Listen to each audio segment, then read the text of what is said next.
Kan jy net vir my sê wanneer het hierdie waterprobleem begin?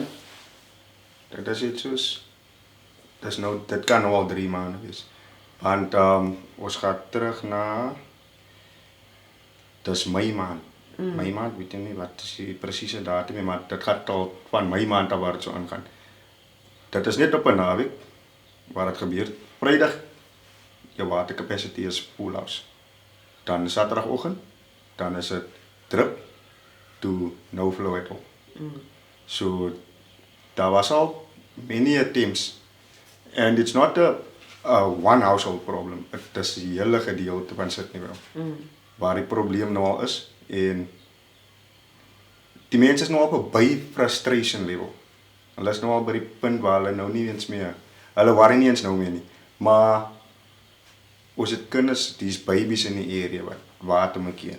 Nikki het ook nou al 'n ding opgesit waar sy nou al water opvang om mense te gee. So it's really frustrating. Ja. Ek wil vir jou vra wanneer het julle besef dat die water se kleur verander? Dit is vanaf hulle begin, vanaf dit so begin het. Wat is die werk wat hulle doen of wat verstaan julle is die werk wat hulle doen? Kyk, die mense sê hulle is besig met low pressure maintenance.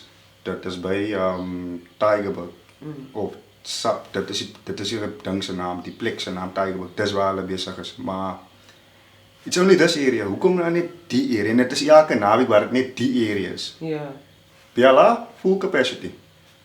Agter in Lywes, full capacity.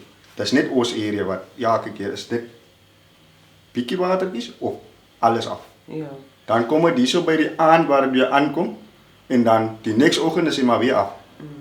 But your water bill still remains the same.